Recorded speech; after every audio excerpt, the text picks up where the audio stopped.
Okay, so I am starting. आज आपण cyber security awareness ह्या विषयावरती आज वेबिनार अरेंज केला आहे. ह्याच्या मागचं एक मेन थॉट असा होता की हा वेबिनार चालू करण्याबद्दल की सायबर सिक्युरिटी हा विषय थोडा लोकांना किचकट वाटतो, अवघड वाटतो किंवा लोकांचे असे गैरसमज असतात. कारण बऱ्याचदा हॉलिवूड बॉलिवूड मूवीज मध्ये साधारणपणे असं दाखवलेलं असतं की कुठेतरी असं हॅकिंग चालू आहे आणि असा एक काळ्या रंगाचा स्क्रीन असतो आणि त्याच्यावरती एखादा सायबर हॅकर काहीतरी असं करत असतो. मग ते लोकांना असं वाटतं की अरे हे खूप ऍडव्हान्स काहीतरी आहे आणि हे आपल्याला झेपणारं नाहीये किंवा. पण मला सांगायला आवडेल, मे बी माझा अनुभव फार जास्त नाहीये, पण जो काय आहे त्याच्यावरून मला हे सांगायला आवडेल की जे काही सायबर सिक्युरिटी साठी असं काही फार विशेष काही करायची गरज नसते. खूप साध्या आणि लहान गोष्टी असतात, त्याच्यातनं आपण बऱ्याच गोष्टी पासून वाचू शकतो. किंबहुना आपल्या डोळ्यासमोर खूप साध्या साध्या छोट्या छोट्या गोष्टी असतात, त्या जर का आपण रेग्युलरली थोड्याशा पाळल्या तर आपण बऱ्याच थ्रेट्स पासून वाचतो. आणि तेच मी ह्या प्रेझेंटेशन मध्ये थोडं मांडण्याचा प्रयत्न केलाय. आणि रादर हे सगळं प्रेझेंटेशन खूप सिम्पल आणि व्हाईट कलर मध्ये ठेवलंय, जेणेकरून मला तो एक लोकांचा एक जो गैरसमज असतो की सायबर सिक्युरिटी म्हणजे असं हॅकिंग, मग त्याचा तो असा काळा इंटरफेस आणि ते डिजिटल, हे मला म्हणजे हे मिसअंडरस्टँडिंग मिसकन्सेप्शन दूर करण्यासाठी म्हणून मी एक सिम्पल प्रेझेंटेशन केलं. सो आपण पुढे जाऊया. सो पहिल्यांदा, what is cyber security. So cyber security म्हणजे इथे लिहिलंय त्याप्रमाणे असं एक म्हणजे ढोबळ मनाने आपण जर का पाहिलं तर सायबर सिक्युरिटी म्हणजे काय, तर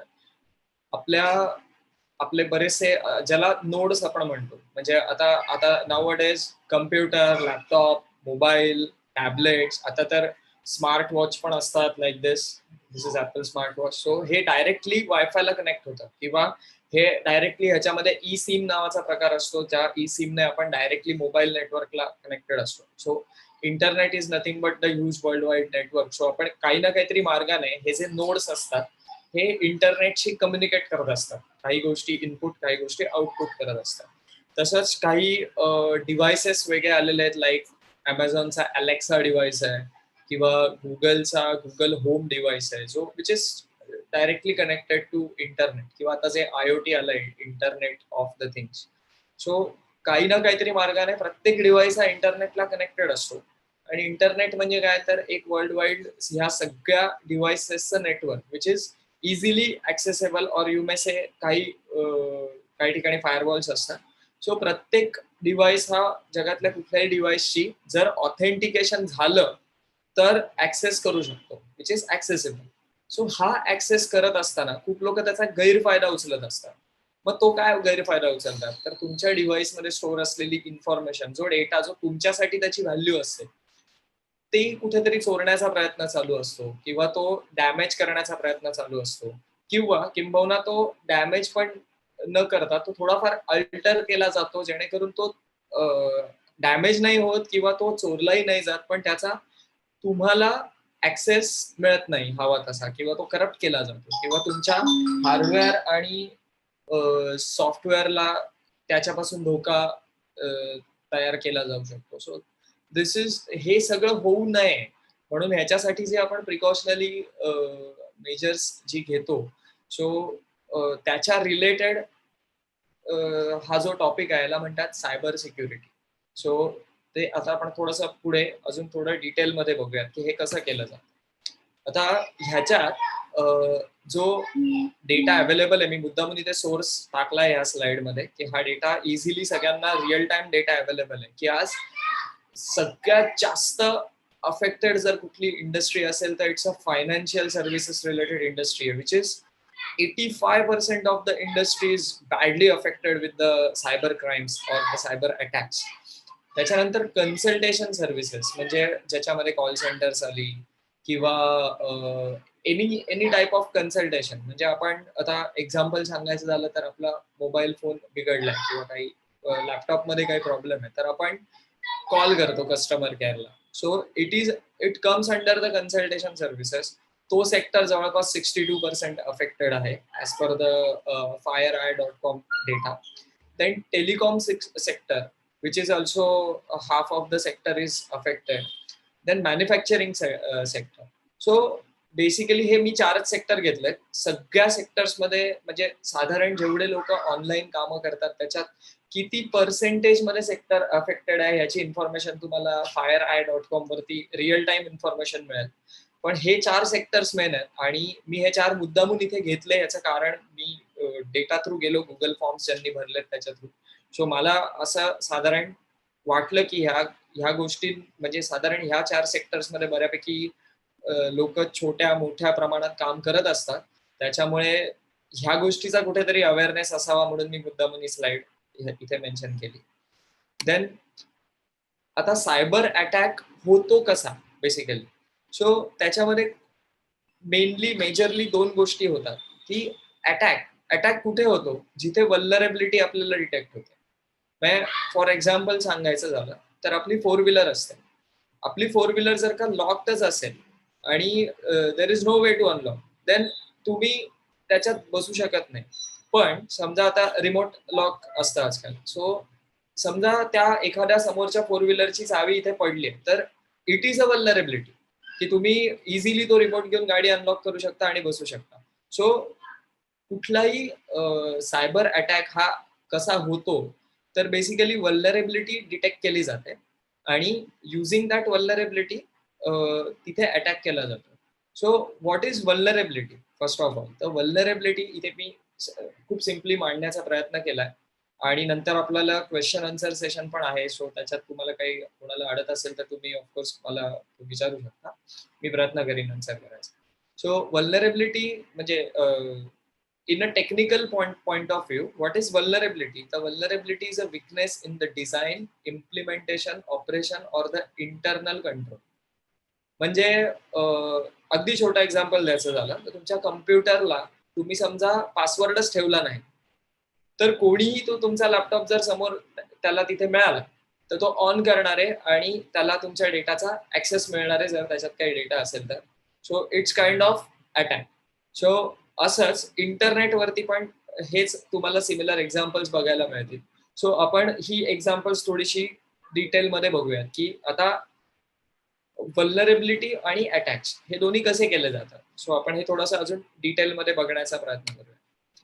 सो आता बेसिकली वल्नरेबिलिटी फाइंड आउट कशी होते तर अशी बरीच टूल्स अवेलेबल आहेत म्हणजे सॉफ्टवेअर्स अवेलेबल आहेत. डार्क वेब, ज्याला डार्क वेब हा शब्द आजकाल भरपूर प्रचलित झाला आहे. So dark web is nothing but जिथे म्हणजे फॉर एक्झाम्पल थिएटर्स मध्ये ब्लॅकने त्याची तिकीट विक्री होते तर त्याच्यासाठी असं काही वेगळं मार्केट नसतं. आपल्याच आसपास लोक असतात ते विकत असतात.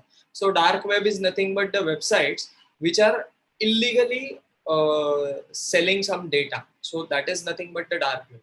So ह्या डार्क वेब वरती बऱ्याचशा गोष्टी अवेलेबल असतात. तशी तुम्हाला वल्नरेबिलिटी डिटेक्ट करून काही प्रमाणात अटॅक करण्याची जी टूल्स असतात ती ह्या डार्क वेब वरती अवेलेबल असतात इझिली. किंवा in a ethical way Kali Linux नावाची एक ऑपरेटिंग सिस्टीम आहे which is certified to use for ethical hackers basically. So त्याच्या थ्रू पण बऱ्याच प्रमाणात वल्नरेबिलिटी डिटेक्ट करता येते. त्याच्यानंतर काही ठिकाणी समजा तुम्हाला माहिती आहे की आता फॉर एक्झाम्पल एक SQL इंजेक्शन नावाची मेथड असते. तुम्ही जस्ट नॉर्मल गुगल सर्च करून बघा की जिथे युजर नेम आणि पासवर्ड ह्या 2 गोष्टी वापरून ज्या साइट्स मध्ये लॉग इन केलं जातं तिथे SQL इंजेक्शनने आपल्या कीबोर्डवरचे काही सिम्बल्स समजा तुम्ही एंटर केलेत युजर नेम मध्ये काही पर्टिक्युलर पॅटर्न आणि पासवर्ड मध्ये काही पर्टिक्युलर पॅटर्न तर तुम्ही लॉग इन होऊ शकता आतमध्ये. सो अशा पद्धतीने स्क्रिप्टिंग यूज करून सुद्धा वल्नरेबिलिटी ऍक्सेस केली जाते. सो आता ग्राफिकली मी इथे एक इमेज टाकली तुम्हाला दिसत असेल माझ्या स्क्रीनवरती की वल्नरेबिलिटी फाइंड आउट करून अटॅक होतो म्हणजे नक्की काय होतं. तर तिथे एक ब्रिक वॉल आहे. सो एका ठिकाणी तर ती वॉल डायरेक्ट ब्रेक करून आतमध्ये एक ॲरो आलेला आहे. So it's a one kind of vulnerability. एक जण क्रॉस करून आलाय, एक जण खालती जाऊन म्हणजे जमिनीच्या खालून आलेला आहे. सो काइंड ऑफ मी ते थोडंसं एक्सप्लेन करण्याचा प्रयत्न केला आहे ह्या इमेजमध्ये. आय होप सगळे आपण सेम पेजवर आहोत. I hope. सो अशा पद्धतीने ही वल्नरेबिलिटी आधी डिटेक्ट केली जाते आणि अटॅक केला जातो. सो आता आपण अटॅक बद्दल थोडंसं बघूया की what is cyber attack. So पहिल्यांदा सायबर अटॅक मी मगाशी म्हटल्याप्रमाणे assault launch by the cyber criminals using one or the more computers against a single or multiple computer networks.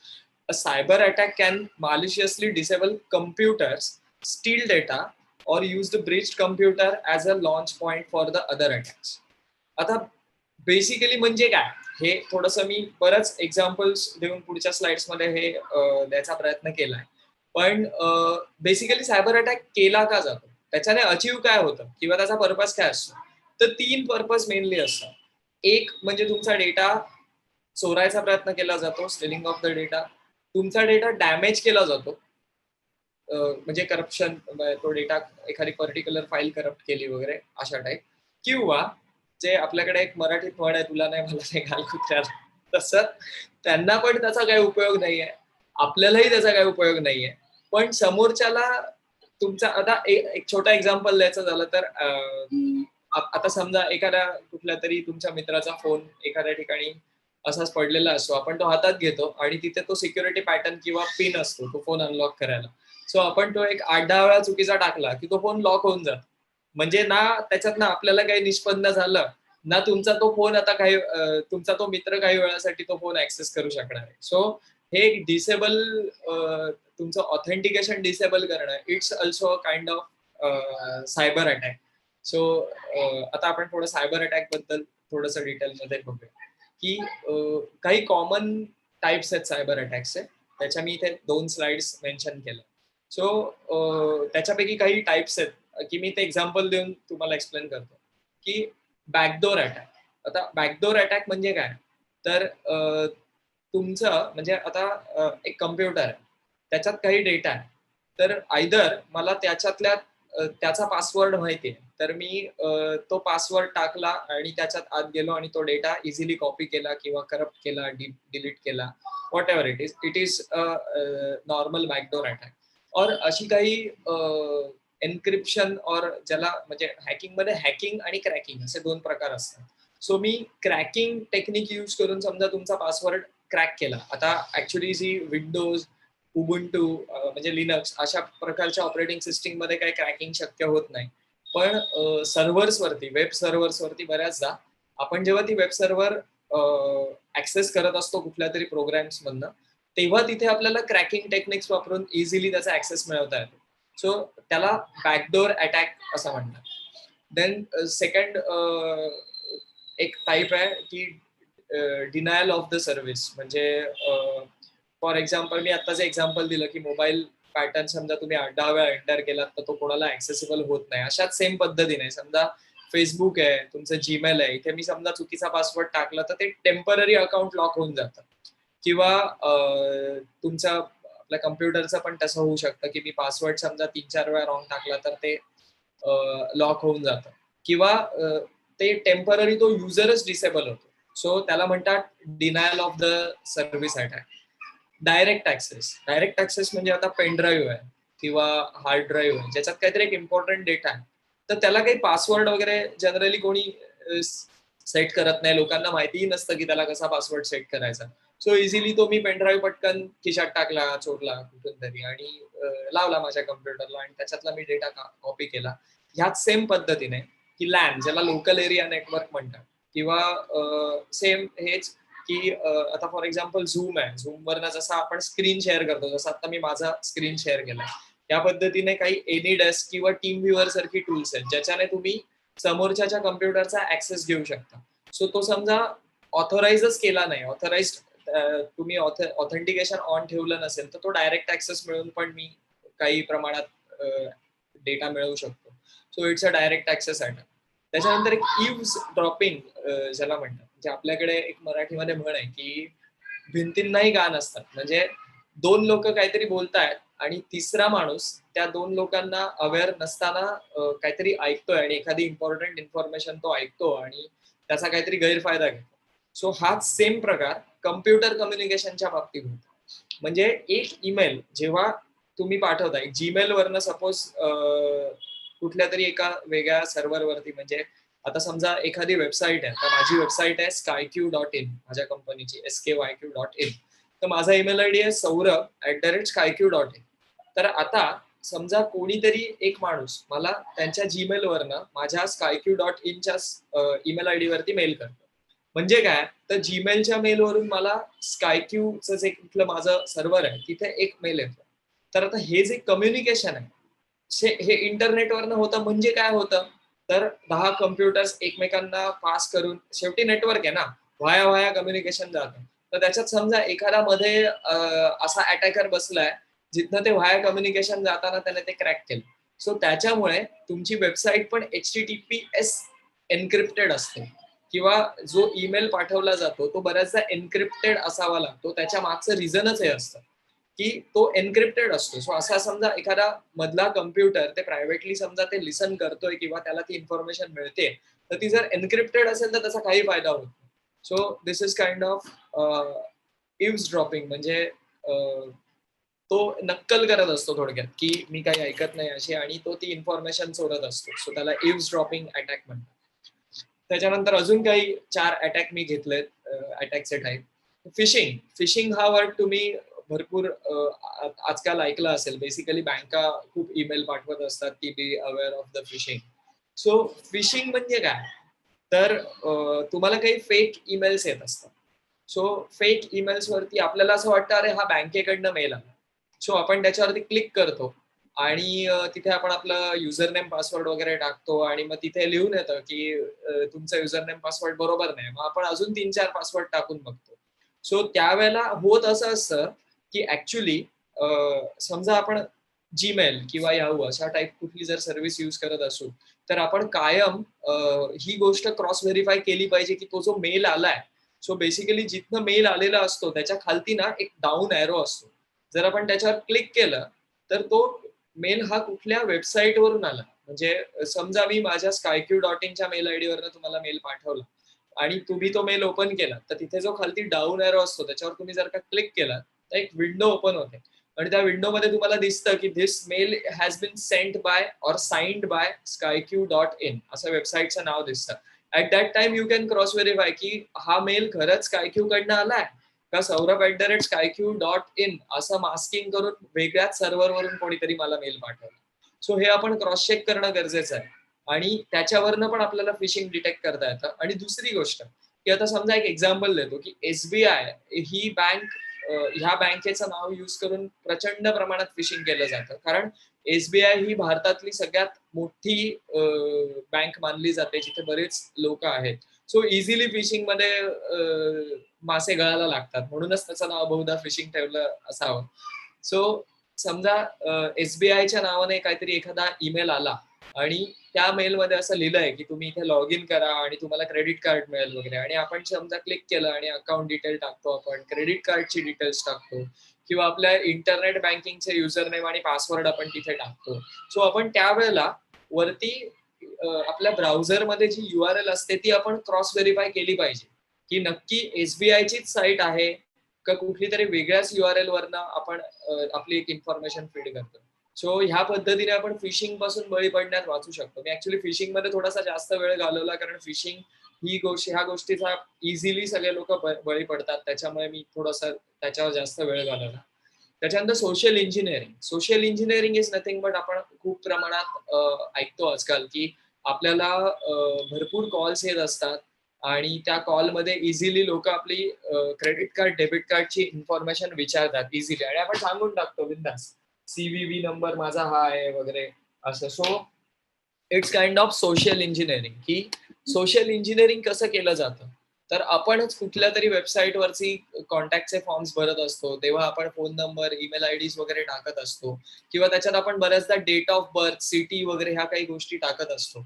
So बऱ्याच प्रमाणात, खूप प्रमाणात ह्या ज्या मोठ्या वेबसाईट्स आहेत जस्ट डायल सारख्या, ह्या त्यांचा डेटा काही मिलियन्स ऑफ बिलियन्स मध्ये जनरेट झालेला ऑथेंटिक डेटा हा लोकांना विकत असतात. सो त्या डेटामध्ये डेटा सायन्स टेक्निक्स यूज करून ते लोक इझिली फाइंड आउट करतात की कुठली लोक 60च्या पेक्षा जास्त एज ग्रुपची आहेत, किंवा कुठली जनरली डॉक्टर्स वगैरे अशी लोक जी यंग असतील पण त्यांना ह्या गोष्टीचा अवेअरनेस नसतो पटकन. सो हे लोक बरोबर त्यांना टार्गेट करतात, त्यांना कॉल्स करतात आणि ते इन्फॉर्मेशन काढतात आणि त्यांना इझिली इन्फॉर्मेशन मिळते की कुठल्या बँकेत ह्या माणसाचा अकाउंट आहे. आणि बऱ्याचदा अकाउंट नंबर वगैरे कुठेतरी आपण एंटर केलेला असतो किंवा फिशिंगला बळी पडून आपण फक्त अकाउंट नंबर असतो त्यांच्याकडे, बाकीची इन्फॉर्मेशन नसते. सो अशा वेळेला ते तुम्हाला त्या बँकेकडून बोलतोय असं करून फोन करतात आणि तुम्हाला तो अकाउंट नंबर सांगतात. मग आपल्याला असं वाटतं की अरे हा माणूस तर खरंच त्या बँकेकडनं बोलतोय आणि आपण त्यांना जी इन्फॉर्मेशन दिली नाही पाहिजे अशी इन्फॉर्मेशन देतो आणि सोशल इंजिनिअरिंग ह्या प्रकारच्या अटॅकला आपण बळी पडतो. त्याच्यानंतर पुढचा अटॅक आहे स्पूफिंग. स्पूफिंग म्हणजे काय, तर त्याच्यामध्ये असं केलं जातं की एक ऍक्ट केला जातो ऍज इन की स्पूफिंग मध्ये आपल्याला हे केलं जातं की एक्झाम्पल सांगायचं स्पूफिंगचं तर समजा माझं काहीतरी एखादं अकाउंट आहे आणि तिकडे असं मिसबिहेव केलं जातं की हा माणूस सौरभ कर्वे हाच माणूस आहे आणि तिथे ऑथेंटिकेशन मिळवलं जातं. अगदी त्याचा छोटा एक्झाम्पल द्यायचं झालं तर आपल्याकडे आपला फोन असतो आणि त्याच्यात आपण समजा ओके गुगल असं म्हटलं तर त्या फोनचा लगेच माईक ऍक्टिव्हेट होतो आणि आपण त्याला काहीतरी इन्फॉर्मेशन मिळतो. सो समजा एखाद्याचा फोन आहे तिथे आणि त्याला आपण okay Google book a cab for me असं समजा आपण मेसेज दिला तर तो काही मोजके प्रश्न विचारतो, आपण त्याला ते प्रश्नांची उत्तरं देतो आणि इझिली कॅब बुक होते, फूड ऑर्डर होतं किंवा एखादा SMS पाठवला जातो. सो तुम्ही तो फोन अनलॉकही न करता तुम्ही तो मेसेज पाठवला जातो. सो एखाद्याचा फोन घेऊन दुसऱ्याच्या आवाजामध्ये ती कमांड दिली जाते. So it's kind of spoofing attack. त्याच्यानंतर टॅम्परिंग अटॅक. टॅम्परिंग अटॅक मध्ये काय केलं जातं, तर तुमच्या डेटामध्ये काही अल्टरेशन केलं जातं, म्हणजे थोडक्यात मॅलिशियस डेटा तो बनवला जातो.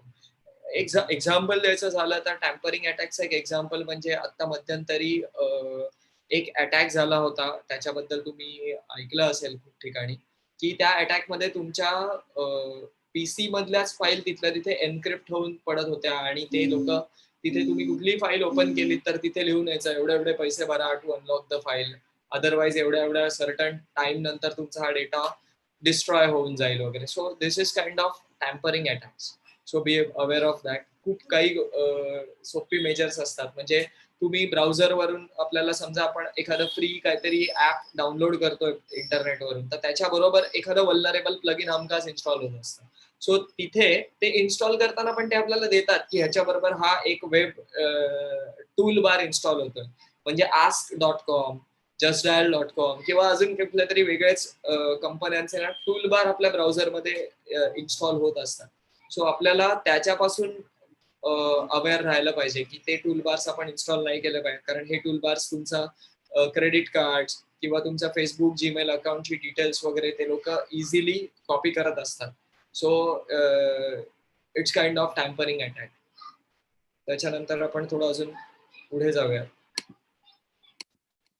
की आता ह्या अटॅक बद्दल मी जनरल इन्फॉर्मेशन सांगितली, पण ह्या अटॅकचं नक्की विक्टिम कोण होत असतं आणि कसं होत असतं आपण अजून थोडंसं डिटेलमध्ये जाणून घेऊया. की मेनली वेबसाईट जिथे होस्ट केल्या जातात म्हणजे वेब सर्व्हर्स, डेटाबेस सर्व्हर्स किंवा एंटरप्राइज सर्व्हर्स ही मुख्यतः ह्या अटॅक्सना बळी पडत असतात. किंवा मी आता काही एक्झाम्पल दिली त्याप्रमाणे पर्सनल कम्प्युटर्स बळी पडत असतात, आपले मोबाईल फोन्स म्हणजे ज्याच्यामध्ये टॅबलेट्स आहेत, आपले पर्सनल फोन्स आहेत, हे बळी पडत असतात. आणि चौथी गोष्ट जी मी मुद्दामून इथे टाकली आहे ते म्हणजे डिजिटल फायनान्शियल असेट्स. लाईक तुमचं क्रेडिट कार्ड आहे, डेबिट कार्ड आहे किंवा अशा काही बऱ्याच गोष्टी असतात, FD रिसिप्ट आहेत ज्या आपण ई फॉर्मॅटमध्ये आपल्या कम्प्युटरमध्ये ठेवलेल्या आहेत. It's kind of your financial asset. So ह्या काही खूप कॉमन गोष्टी असतात त्या बळी पडत असतात. तर आता आपण ते थोडंसं डिटेलमध्ये बघूयात की हे कसं नक्की बळी पडत असतं. आता वेब सर्व्हर्स आणि वेबसाईट्स, तर त्याच्यामध्ये ऍक्च्युली याच्यात एक्सप्लेन करण्यासारखं बरंच काही आहे, पण आपण आता आपल्याकडे वेळ थोडा कमी आहे, आपण थोडं फास्ट पुढे जाऊयात ह्याच्यात. कारण बेसिकली वेब सर्व्हर्स आणि वेबसाईट्स मध्ये जनरली तुम्हाला सगळ्यांना असं उपयोगी पडेल असं फार काही नसावं, पण it's a awareness seminar. So मी तुम्हाला थोडंसं फटाफट ह्याबद्दल एक्सप्लेन करतो की नेट बँकिंग आणि फोन बँकिंग म्हणजे ही जी सर्व्हर्स आहेत जिथे खूप मोठ्या प्रमाणात डेटा ठेवलेला असतो, ही सर्व्हर्स कधी हॅक होतात, त्याच्यातली थोडीफार इन्फॉर्मेशन लीक होते. सो बँकिंग सर्व्हिसेसना धोका असतो. त्याच्यानंतर डिजिटल वॉलेट्स आहेत किंवा क्रेडिट सर्व्हिसेस म्हणजे लाईक पेटीएम वगैरे अशा टाईपची जी ऍप्स असतात ही ह्या गोष्टींना मोठ्या प्रमाणात बळी पडत असतात. की कुठेतरी आपण जेव्हा पे व्हाया पेटीएम ऑनलाईन साईटच्या थ्रू करतो तेव्हा पण मध्ये एक थ्रेट आली होती की पेटीएमची काही इन्फॉर्मेशन बेसिकली लीक होत होती. सो इट्स काइंड ऑफ म्हणजे तो हा वेब सर्व्हरवरचा अटॅक होत असतो. सो हा एक अटॅक झाला. किंवा कॉमन वेब सर्व्हिसेस जिथे आपण युज करतो की फॉर एक्झाम्पल वेबसाईट्स. आता बेसिकली माझी वेब डिझायनिंगची कंपनी आहे आणि आम्ही आजकाल ज्या वेबसाईट्स देतो त्याला बाय डिफॉल्टच HTTPS सिक्युअर्ड SSL सर्टिफिकेट हे आम्ही पॅकेजमध्ये आजकाल देतोच. त्याचं कारण मी मगाशी म्हटलं त्याप्रमाणे की स्पूफिंग किंवा हे जे अटॅक काही प्रकारचे जे अटॅक्स असतात इथे तुमची जी वेब सर्व्हर बरोबर जे आपलं कम्युनिकेशन होत असतं म्हणजे आपण वेबसाईट ऍक्सेस करतो म्हणजे काय तर आपण त्या वेब सर्व्हर कडनं काही HTML कोड मागवून घेतो आणि तो आपला ब्राउझर आपल्याला वेबसाईटच्या फॉर्मॅटमध्ये ते डिस्प्ले करतो. सो बेसिकली ही जी इन्फॉर्मेशन येते ही पण एन्क्रिप्टेड असते जर तुमचं HTTPS असेल तर. त्याच्यामुळे ऑलवेज यूज HTTPS सर्टिफिकेट्स. त्याच्यानंतर ईमेल आयडी जर का तुम्ही कुठे कॉन्फिगर केला असेल फॉर एक्झाम्पल बरेच लोक आउटलुक यूज करतात किंवा फायरफॉक्सचं ईमेल क्लायंट्स आहेत तर ही टूल्स काही यूज करतात. सो तिथे तुम्ही कायम सिक्युअर्ड हा पर्याय तुम्ही निवडा. तिथे चेकबॉक्स वरती चेक करा आणि कायम सिक्युअर्डली तो ईमेल तुम्ही कॉन्फिगर करा. अदरवाईज तो इझिली अटॅक होऊ शकतो. त्याच्यानंतर रिअल टाइम ट्रान्झॅक्शन सर्व्हिसेसमध्ये ऑनलाईन कॉन्फरन्सिंग प्लॅटफॉर्म म्हणजे आजकाल मध्ये झूमच्या नावाने प्रचंड बवाल झाला होता. पण म्हणजे ते नक्की काय होतं हे लोकांना कळलंच नाही. तर झूम मध्ये नक्की काय होतं की तुमचं जे ऍप किंवा तुमच्या PC वरती जे आपण सॉफ्टवेअर डाउनलोड करतो त्याच्यात धोका नव्हताच. ऍक्च्युली जो काही प्रॉब्लेम झाला होता झूम बद्दल तो त्यांच्या सर्व्हर बरोबर प्रॉब्लेम झाला होता आणि तो असा प्रॉब्लेम होता की आता तुम्ही झूमला ह्या तुम्हाला एक झूमचा मीटिंग आयडी मिळाला होता, एक पासवर्ड मिळाला होता. Using that user name and password everyone got connected. So basically प्रत्येक आयडी जेव्हा मीटिंग आयडी जेव्हा जनरेट होत होता तर तो ऍक्टिव्ह मीटिंगचा आयडी आणि पासवर्ड हा लीक होत होता त्यांच्या सर्व्हरवर. सो ऍक्च्युली सिक्युरिटी थ्रेट ही त्यांच्या झूमच्या सर्व्हरला होती. आपल्या ऍप किंवा ह्याला ती थ्रेट नव्हती. सो ह्याच्यातनं एवढंच अचीव होत होतं की कुठल्या तरी ऍक्टिव्ह मीटिंगला एखादा अनोनमस पर्सन तिथे जॉईन होत होता.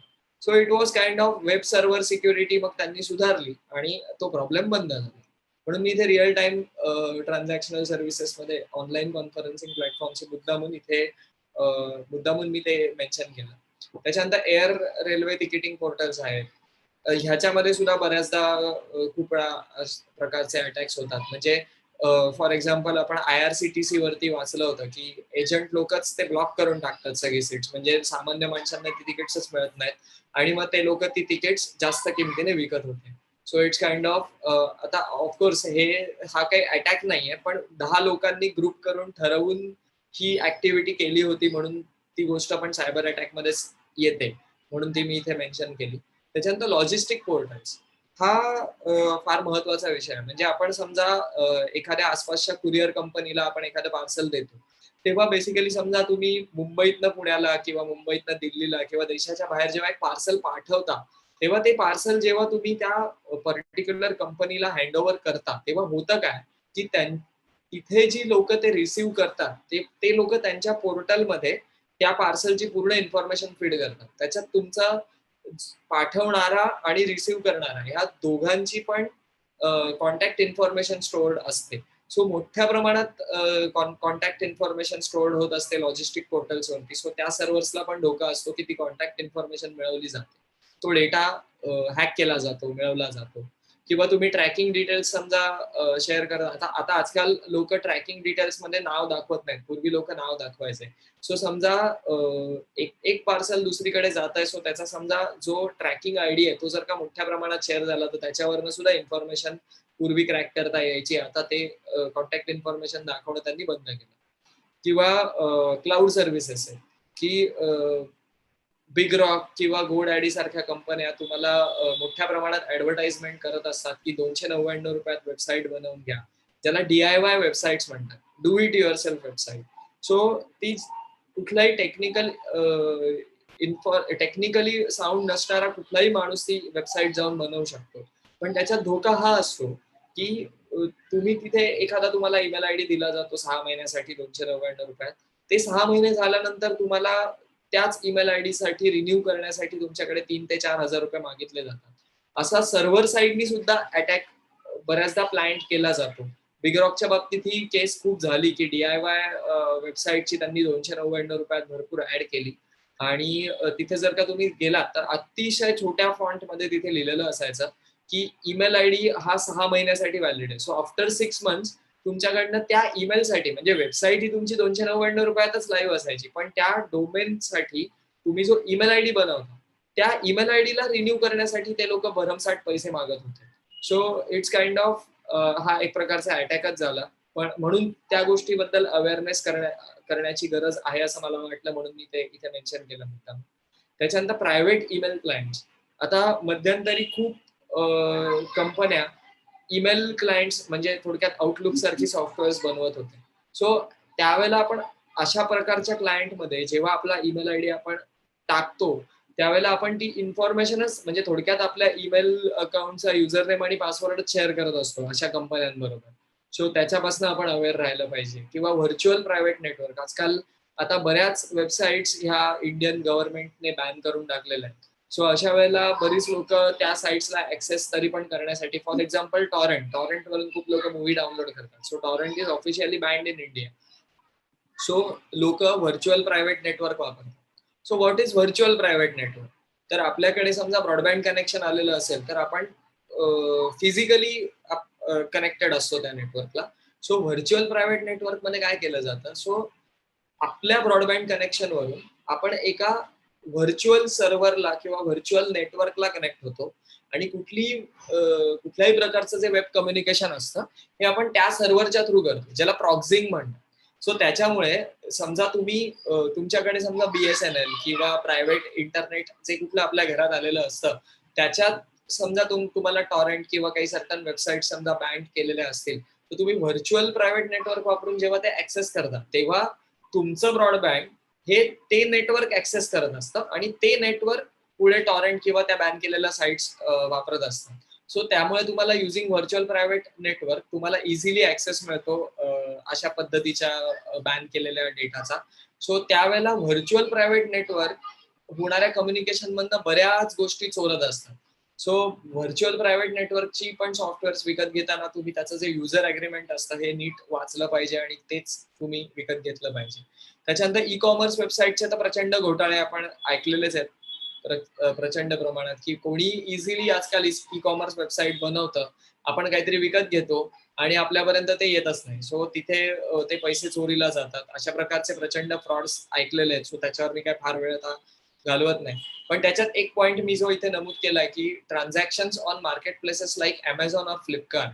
आता जरी आपण अमेझॉन आणि फ्लिपकार्ट वरती जरी आपला विश्वास असेल की ते कधी फसवणार नाही किंवा चुकीची वस्तू आली तरी सुद्धा ते रिटर्न करतील आणि आपल्याला हवी असलेली वस्तू देतील किंवा पैसे रिफंड करतील, हे जरी आपल्याला माहिती असेल तरी सुद्धा आपण तिकडनं जेव्हा पेमेंट करत असतो ना तर ते पेमेंट आपण ज्या पेमेंट गेटवेच्या थ्रू करतोय तिथे एक ऑप्शन असतो लिहिलेला की आपण जेव्हा क्रेडिट किंवा डेबिट कार्डची इन्फॉर्मेशन जेव्हा तिथे एंटर करतो त्यावेळेला तिथे लिहिलेलं असतं की save this card for the future.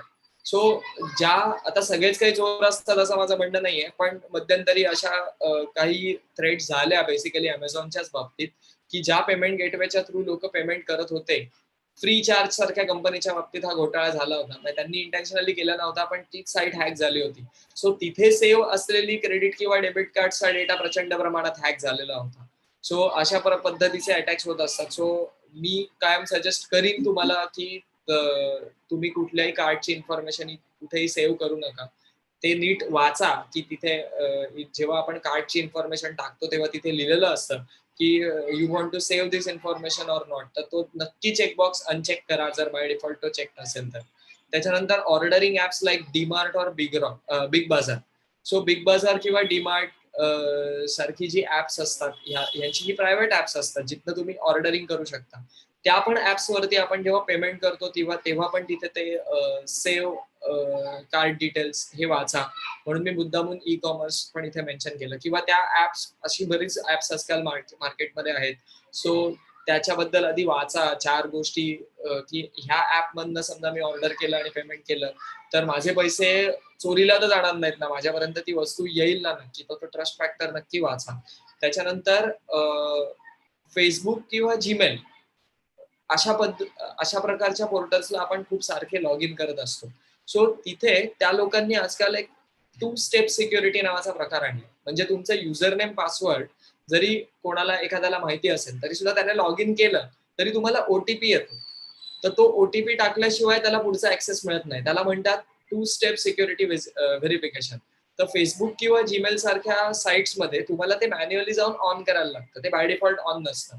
So ते ऑन करा नक्की. त्याने बऱ्याच ठिकाणी तुम्हाला प्रोटेक्शन मिळेल. किंवा आता एक्झाम्पल सांगायचं झालं तर मी इथे मुद्दामून लिहिलंय की use incognito windows and make sure to log out. खूप वेळा असं होतं की आपण एखाद्या ठिकाणी गेलेलो असतो आणि तिकडे तुम्हाला त्यांना पेमेंट करायचं असतं आणि तिथे आपल्या फोनची बॅटरी लो असते म्हणा किंवा आपल्याला काय नेटवर्क नसतं. सो आपण बऱ्याचदा त्या लोकांचा कम्प्युटर घेऊन आपलं इंटरनेट बँकिंगला लॉग इन करून तिथे आपण कायम आपलं इंटरनेट बँकिंग ऍक्सेस करत असतो. सो अशा वेळेला ब्राउझरमध्ये, क्रोम ब्राउझरमध्ये किंवा फायरफॉक्समध्ये त्याला प्रायव्हेट ब्राउझिंग म्हणतात, क्रोम ब्राउझरमध्ये त्याला इनकॉग्निटो विंडो म्हणतात. सो कायम इनकॉग्निटो विंडो मधून तुम्ही लॉग इन करा. तुम्ही फेसबुकला लॉग इन केलं, कधी मेल पाहण्यासाठी कोणाचा वेगळ्याचा कम्प्युटर किंवा फोन घेतला तर always log in through incognito window. ह्याच्याने काय होतं की तुम्ही ती इनकॉग्निटो विंडो क्लोज केली की त्याच्यातला सगळा त्या सेशन पुरता स्टोअर झालेला जो लोकली स्टोअर्ड डेटा असतो तो डिस्ट्रॉय होऊन जातो आणि तो माणूस जेव्हा तुमचा म्हणजे त्याचा कम्प्युटर तुमच्याकडून परत घेतो त्यावेळेला तो तुम्ही जरी लॉग आउट नाही केलं तरी सुद्धा इनकॉग्निटो विंडो बंद केल्यानंतर तो परत ऍक्सेस नाही करू शकतो. पण तुम्ही नॉर्मल विंडो मधनं समजा जीमेलला लॉग इन केलं किंवा इंटरनेट बँकिंगला लॉग इन केलं आणि समजा लॉग आउट केलं नाही, डायरेक्ट क्लोज जरी ब्राउझर केला तरी सुद्धा पुढच्या वेळेला तो माणूस जेव्हा तो ब्राउझर ओपन करतो तेव्हा तो इझिली तुमच्या जीमेल अकाउंटला ऍक्सेस करू शकतो कारण तुम्ही ते लॉग आउटच केलं नाही. सो अशा वेळेला समजा तुम्ही इनकॉग्निटो विंडो नाही यूज केली तर नक्की लॉग आउट करा. लॉग आउट करायला विसरू नका. सायबर आजकाल कोणी काही सायबर कॅफेमध्ये वगैरे जात नाही पण सायबर कॅफेमध्ये पण अशा प्रकारचे अटॅक झाले म्हणून मी मुद्दाम ही गोष्ट इथे मेन्शन केली. It's kind of attack through web server और वेबसाईट म्हणून मी इथे ते मेन्शन केलं. त्याच्यानंतर पर्सनल कम्प्युटर्स. आता आपण आपले लॅपटॉप्स असतात तर त्याच्या तिथे आपण काय काळजी घेतली पाहिजे तर त्याच्यासाठी मी स्लाइड इथे मुद्दामून मेन्शन केली की आपण वेब ब्राउझर वापरताना आपण समजा अँटीव्हायरस डाउनलोड केलं तर त्याच्याबरोबर काही ऍड ऑन्स डाउनलोड होत असतात, काही प्लगिन्स डाउनलोड होत असतात. सो तुम्ही आपण काय करतो जनरली की एखादं काहीतरी सॉफ्टवेअर आपण डाउनलोड केलं की आपण लगेच नेक्स्ट नेक्स्ट नेक्स्ट नेक्स्ट करून ते इन्स्टॉल करून टाकतो. तर त्याच्याबरोबरही प्लगिन्स इन्स्टॉल होत असतात. बेसिकली ते इन्स्टॉल होत असतानाच ते लोक तुम्हाला विचारतात की हे प्लगिन आम्ही इन्स्टॉल करतोय आणि बाय डिफॉल्ट चेक केलेलं असतं तिथे. तर ते बाय डिफॉल्ट इन्स्टॉल होणारच असतं. तर तिथे आपण वाचलं पाहिजे ते आणि आपण ते डाउनलोड म्हणजे ते इन्स्टॉल होण्याच्या आधीच तिथे अनचेक केलं पाहिजे जेणेकरून आपल्या कम्प्युटरला येणारा धोका हा बऱ्यापैकी प्रमाणात आपल्याला वाचवता येतो. त्याच्यानंतर आपण कुठल्याही अननोन वेबसाईट्स वरून जेव्हा एखादी फाईल डाउनलोड करतो तर ती फाईल करप्ट असते किंवा त्याच्यातनं जनरली व्हायरस येतात. सो आपण अँटीव्हायरसची मदत घेतली पाहिजे अशा साईट्सवर, अननोन साईट्सवरून पण कुठल्या गोष्टी डाउनलोड करताना. त्याच्यानंतर कॉमन सिक्युरिटीमध्ये तुमच्या कम्प्युटरला कायम पासवर्ड ठेवा. पासवर्डलेस एंट्री ठेवू नका. त्याच्यातनं पण या प्रकारचे अटॅक होऊ शकतात, डायरेक्ट ऍक्सेस अटॅक किंवा बॅकडोर ऍक्सेस ज्याला म्हणतात ते. किंवा अँटीव्हायरस प्रोटेक्शन तुम्ही नक्की अँटीव्हायरस यूज करा आणि अँटीव्हायरस जरी नाही यूज केलं तरी सुद्धा तुम्ही प्रत्येक गोष्ट वाचा, त्याच्यातनं तुम्हाला बऱ्याच गोष्टी कळत असतात. किंवा तुम्ही आपण अँटीव्हायरस आपल्याकडे समजा इन्स्टॉल्ड नसेल तर मी खालती लिहिलंय त्याप्रमाणे की external devices like USB pen drive, external drive किंवा आपण फोन टॅबलेट पटकन USB ने कनेक्ट करतो. सो समजा त्या डिव्हाइसमध्येच समजा व्हायरस असेल तर तो तुमच्या पीसीला शिरणारच आहे जर तुम्ही एखादी फाईल कॉपी करत असाल तर. So be aware of that. Then softwares आणि टूल्स. आता मध्यंतरी खूप लोक अनझिप करण्याची किंवा एका कम्प्युटर मधून दुसऱ्या पेनड्राईव्ह मध्ये एखादी फाईल कॉपी करण्यासाठी अशी काही सॉफ्टवेअर डाउनलोड करायची की उगाच तिथे लिहिलं जायचं की हे सॉफ्टवेअर तुम्ही समजा इन्स्टॉल केलं तर फाईल फास्ट कॉपी होते वगैरे. ऍक्च्युली असं काही होत नाही. पण ते सॉफ्टवेअर तुमच्या कम्प्युटर मधली सगळी इन्फॉर्मेशन ते रीड करून इंटरनेटवरून थ्रो करत असतात. सो बेसिकली अशा प्रकारची सॉफ्टवेअर डाउनलोड करू नका, किंवा जर डाउनलोड केली तर त्याच्याबद्दल आधी गुगलवरती वाचा की हे खरंच सेफ आहे का डाउनलोड करायला. सो किंवा पासवर्ड लॉकर्स नावाची काही सॉफ्टवेअर्स आली होती, की आता खूप साईट्स असतात, आपण सगळीकडे रजिस्टर करत असतो, युजर नेम पासवर्ड तिथे बनवत असतो. सो तुम्ही किती पासवर्ड लक्षात ठेवा. सो ते पासवर्डच सेव्ह करण्यासाठी पासवर्ड लॉकर्स आले होते, ते किती फेक होते आणि ते लोकांनी इन्स्टॉल केले त्याच्यातनं, तर आपण अगदीच म्हणजे आबैल मुझे बार केलं होतं त्याच्यातनं, आणि सगळे पासवर्ड्स आपण तिथे इन्स्टॉल केले होते. सो सगळेच काही इंटरेस्टेड असतात असं माझं म्हणणं नाहीये, पण तुम्ही ते क्रॉस चेक केल्याशिवाय सॉफ्टवेअर डाउनलोड करू नका, एवढाच त्याच्यातला पॉईंट होता. त्याच्यानंतर मोबाईल डिव्हायसेस. आता मोबाईल डिव्हायसेस मध्ये तुम्ही काय प्रकारची काळजी घेतली पाहिजे, तर आपल्या मोबाईलमध्ये अँड्रॉइड फोन्स असू दे किंवा आयफोन असू दे, त्याच्यामध्ये प्रत्येक ऍप तुमच्या फोन मधली कुठली इन्फॉर्मेशन ऍक्सेस करणार आहे हे तुम्हाला त्या ऍपने मागितलेल्या परमिशन्स मधनं दिसतं. मी मुद्दामून इथे स्क्रीन टाकला, इथे स्क्रीनशॉट मी मुद्दामून इथे मेन्शन केलाय की एक आयपॅड आहे, त्याच्यावरती अँग्री बर्ड गेम बद्दल काही वर्षांपूर्वी हा थ्रेड झाला होता. तर अँग्री बर्ड गेम आहे, त्या गेमने कुठली परमिशन मागितली होती जेव्हा अँड्रॉइड वाल्यांनी हा अपडेट आणला की तुमचा ऍप नक्की कुठल्या परमिशन मागतंय किंवा कुठल्या परमिशन तुम्ही त्याला दिलेल्या आहेत त्या ऑन करा किंवा ऑफ करा, याच्यासाठी जेव्हा हा इंटरफेस आणला तेव्हा लोकांना समजलं की अँग्री बर्ड गेम आहे, तर ते तुमच्या फोन मधली सगळे कॉन्टॅक्ट ते त्याची इन्फॉर्मेशन म्हणजे त्याची परमिशन ते मागत होतं. त्या अँग्री बर्ड ह्या गेमला तुमच्या फोन मधल्या पूर्ण सगळ्या कॉन्टॅक्ट लिस्टचा ऍक्सेस होता, किंवा तुमचा फोन म्हणजे तुमचे जे कॉल लॉग्स असतात, आपण कोणाला कॉल केले त्याचा ऍक्सेस होता, तुमचे SMS चा ऍक्सेस होता, त्याच्यानंतर स्टोरेज, तुमच्या फोनमध्ये तुम्ही स्टोअर केलेल्या फाईल्सचा ऍक्सेस होता. आता एक मी समजा गेम खेळतोय, तर त्याला कॉन्टॅक्टचा किंवा कॉल लॉगच्या ऍक्सेसची काय गरज आहे, पण त्याच्या थ्रू ते लोक खूप मोठ्या प्रमाणात डेटा साठवत होते आणि तो डेटा विकूनच ते लोक पैसे कमवत होते. सो हा खूप मोठा फ्रॉड होता अँग्री बर्ड गेमच्या बाबतीतला, म्हणून मी हा मुद्दामून इथे स्क्रीनशॉट टाकला की तुम्हाला कळेल. किंवा आता युट्यूब आहे, आता युट्यूब सारखा ऍप आहे, तर ऑफकोर्स काही लोक युट्यूब लाईव्ह करतात, सो कॅमेराचा ऍक्सेस पाहिजे, कॉन्टॅक्टचा ऍक्सेस आपण त्याला देतो कारण आपल्याला ते शेअर करायचं असतं लोकांबरोबर, मायक्रोफोनचा ऍक्सेस आपण देतो, फोनचा ऍक्सेस देतो. सो आता युट्यूब सारख्या ऍपला सुद्धा तुम्ही समजा लाईव्ह किंवा तुमच्या फोनवरनं डायरेक्ट समजा स्ट्रीमिंग करत नसाल, तर तुम्ही कॅमेराची परमिशन त्याच्यात काढून टाका, तुम्ही इझिली डिसेबल करू शकता by clicking on that. So अशा पद्धतीची तुम्ही काळजी घ्या. किंवा आता मी खालती एक स्क्रीनशॉट टाकला की बॅकग्राऊंड यूज असा ह्या प्रेझेंटेशन मधला एक पॉइंट आहे. सो खूप सारी ऍप्स आपल्या फोनमध्ये अशी इन्स्टॉल्ड असतात की जी ऍप्स आपण ओपन करत नाही, पण ते ऍप तुमच्या फोनच्या मायक्रोफोन मधनं येणारा डेटा हा कंटिन्युअस कलेक्ट करत असतात आणि तो त्यांच्या सर्व्हरमध्ये स्टोअर करत असतात, किंवा तुमचं जे लोकेशन असतं ते पण ते कंटिन्युअस बॅकग्राऊंड मध्ये वॉच करत असतात. सो आता त्याबद्दल ते ओळखायचं कसं. सो अँड्रॉइडने जेव्हा सिक्युरिटी अपडेट्स एक एक आणले, तेव्हा मी त्या खालती इथे बॅकग्राऊंड यूज म्हणून लिहिलंय, त्याच्या खाली मी एक स्क्रीनशॉट टाकलाय, त्याच्यामध्ये तिथे नोटिफिकेशन आलंय की अँड्रॉइडच्या ऑपरेटिंग सिस्टीमनेच ते नोटिफिकेशन फायर केलं होतं फोनमध्ये की messenger app is ऍक्सेसिंग your microphone. Messenger नावाचं जे ऍप आहे फेसबुकचं, ते बंद केलं तरी सुद्धा तो मायक्रोफोन कंटिन्युअस तुमचा व्हॉइस लिसन करतोय बॅकग्राऊंडला.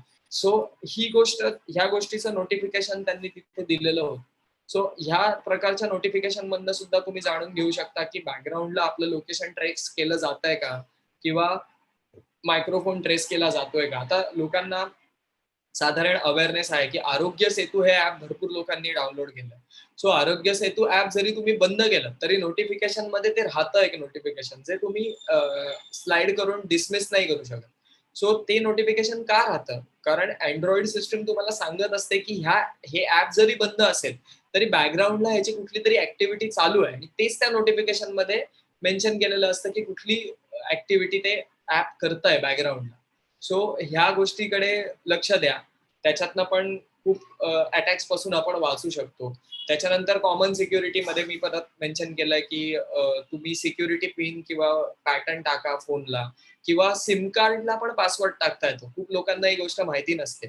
समजा फोन चोरीला गेला तर लोकांना फोन चोरण्यात इंटरेस्ट असतो आणि ते सिम कार्ड फेकलं जातं. पण काही बाबतीत समजा आता एखादा मोठा बिझनेसमॅन आहे, तर त्याचा फोन मधलं ते सिम कार्ड वापरून इझिली ते ओटीपीज घेऊन सुद्धा हॅक केलं जाऊ शकतं.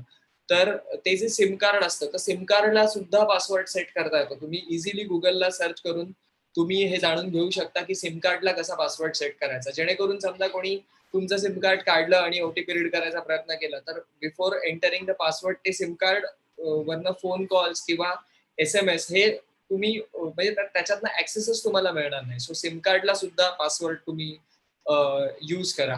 त्याच्यानंतर तुम्ही पासवर्ड समजा कोणा वेगळ्याचा पीसी तुम्ही वापरून कुठल्या साईटवर लॉग इन करत असाल, तर क्रोम मध्ये एक येतं की do you want to save the password. So तो सेव्ह करू नका पासवर्ड. किंवा कॉन्टॅक्ट आणि SMS चा डेटा. आता माझ्या मते तरी कुठल्याही ऍपला ऍप तुमच्या फोनमधून मॅक्सिमम कुठल्या गोष्टी चोरत असतात किंवा इन्फॉर्मेशन इझिली त्यांच्याकडे घेत असतात, तर ती मेनली तुमचे कॉन्टॅक्ट आणि SMS चा डेटा असतो. आता आपल्यापैकी सगळ्यांच्या फोनमध्ये साधारणपणे आपलं ट्रू कॉलरचं ऍप सेव्ह असतं. सो तुम्ही ट्रू कॉलरला तुमच्या कॉन्टॅक्ट लिस्टचा ऍक्सेस जरूर द्या. कारण कारण ट्रू कॉलरचा बेसिकली बिझनेसच हा आहे की सगळ्यांच्या फोन मधला कॉन्टॅक्ट त्यांच्या सर्व्हरवर ते घेतात आणि त्याच्यातनंच आपल्याला जेव्हा अननोन नंबरवरून फोन येतो, तेव्हा तो कॉन्टॅक्ट त्या नंबरवरून तो नंबर कुठल्या ना कुठल्या तरी फोनमध्ये सेव्ह असतोच.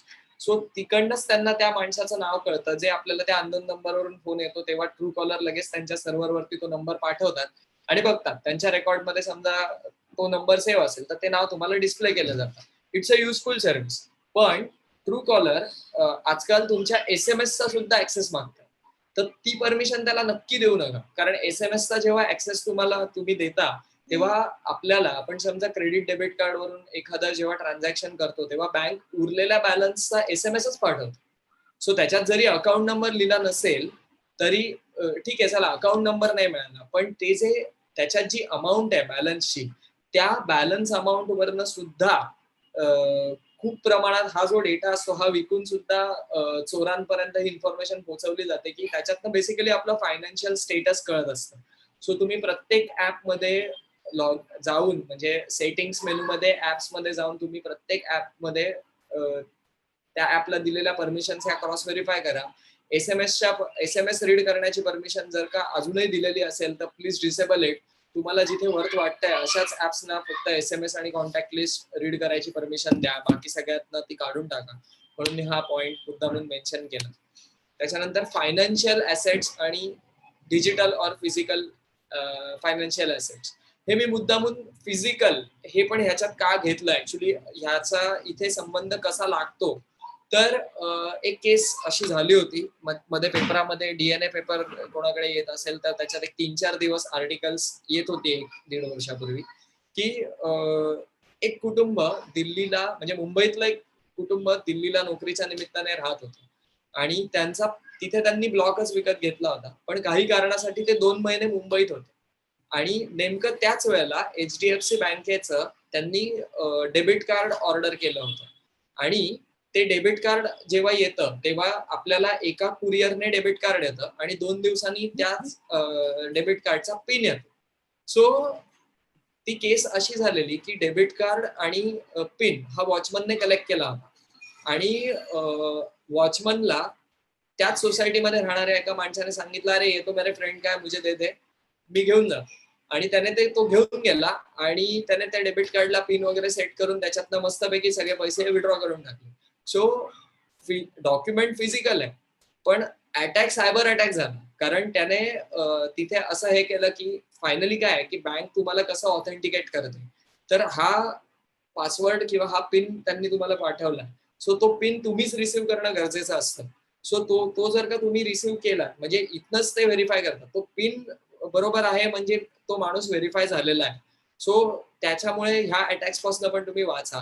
त्याच्यानंतर क्रेडिट कार्ड, डेबिट कार्ड किंवा आजकाल आता ते वन टच क्रेडिट कार्ड झालेत की ते त्याला तुम्हाला ते स्वाईप करायची किंवा ती चिपवाली कार्ड्स त्या मशीन मध्ये इन्सर्ट करायची गरज नाही. तुम्ही फक्त टॅप केलं की त्याच्यातनं अप टू 2,000 रुपयापर्यंत ट्रान्झॅक्शन इझिली होतात.